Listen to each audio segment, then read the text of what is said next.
Aye. Okay, so anyway, just thought I'd point out before I say anything much.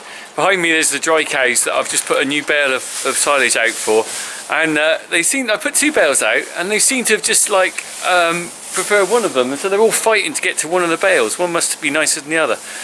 Anyway, that's got nothing to do with what I'm about to talk about. Fly tipping. So you might remember back in the summer last year I had a problem with fly tipping on the farm, and someone dumped a load of rubbish in the one of the fields, and I made a little video about it on put on YouTube. And anyway, the BBC cottoned on to that. They contacted me and said would they be able to come and talk to me about fly tipping, as well as looking at the bigger picture in the area. So well, about a week ago I did a little small piece of camera with one of their reporters, and he'd been off around South Gloucestershire talking to the council and seeing the problem for himself. So what you're about to see is the BBC Points West news bulletin clip that I was involved in. At this point when I'm recording this intro, I haven't seen the TV clip because it's on tonight. So I'm going to stick the camera in front of the TV and record off the TV because I haven't got any other technology for that, to record that. But it should be quite interesting. Fly tipping is a massive problem in all of the countryside in England. People just go out to the countryside and dump their rubbish.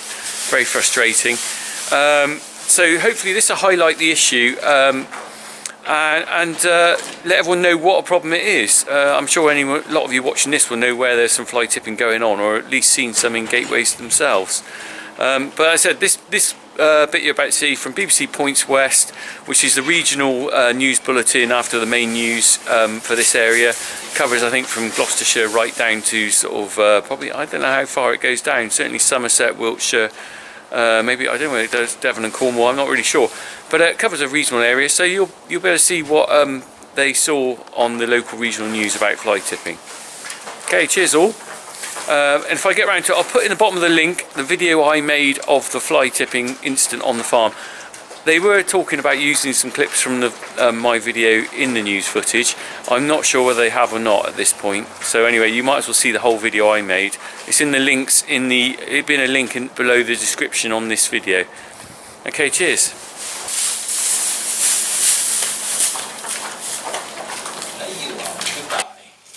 And a warm welcome to BBC Points West with David Garmston and Alex Lovell. Our main story tonight, the rubbish blighting our streets. Fly tippers are getting away with dumping their refuse with almost no chance of getting caught. It's really frustrating because I'm clearing up rubbish that someone else could have easily disposed of, and half the time it's stuff that it could have been taken to the tip or could have been put into the wheelie bin themselves. In North Somerset, where there have been 2,000 complaints, not a single one was investigated by the council.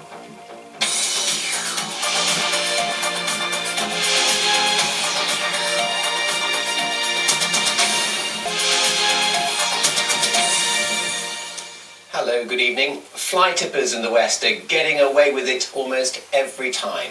New figures show almost 99% of cases go unpunished, with one council failing to investigate any of the cases reported. Councils have the power to fine fly tippers, and repeat offenders could even face jail, but only a tiny fraction find their way to court. Andrew Plant has our report. Okay. Sofas. Okay. Fridge freezers. Black bags. Can I 1, 2, 3? Even an old fruit machine.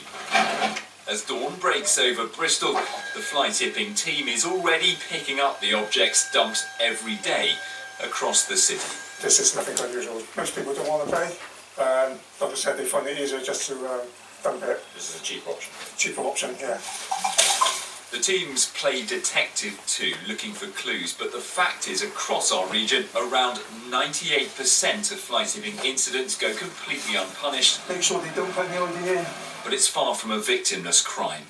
Some very charming person has driven into the field through the gate there. For farmers like Richard Cornock, it means time and money. And then I presume it's a tipper truck. They've just dumped this in the back of our field. Honestly, words fail me. I found piles of tyres. I found 40 telephone directories one day, actually. It's really frustrating because I'm clearing up rubbish that someone else could have easily disposed of, and half the time it's stuff that it could have been taken to the tip or could have been put into the wheelie bin themselves. Bristol is one of the best for issuing penalty notices, but still for only a small fraction of the overall offences. In fact, from the more than 8,000 incidents that the teams across Bristol had to deal with in the last year, 0 resulted in a prosecution in court, although in about 2% of cases they did issue a fixed penalty notice, and that's not unusual. Most of the local authorities across the West Country responsible for fly tipping took no one to court for the offence last year. But just across the county border in South Gloucestershire, the council is trying to change that. There are the same problems here, but a new approach is paying off.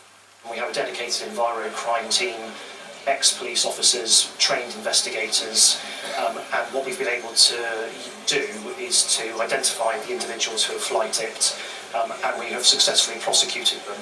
Across 16 local authorities in the West, there were more than 26,000 incidents. Just 26 of those saw someone taken to court. 305 got a fixed penalty notice, and that means almost 99% of fly tipping incidents went without any kind of punishment. It can carry an unlimited fine and up to 5 years in prison, but in the huge majority of cases, doing this is almost risk-free for offenders, and many councils, it seems, are simply unable to stop it. Andrew Plant, BBC, Points West.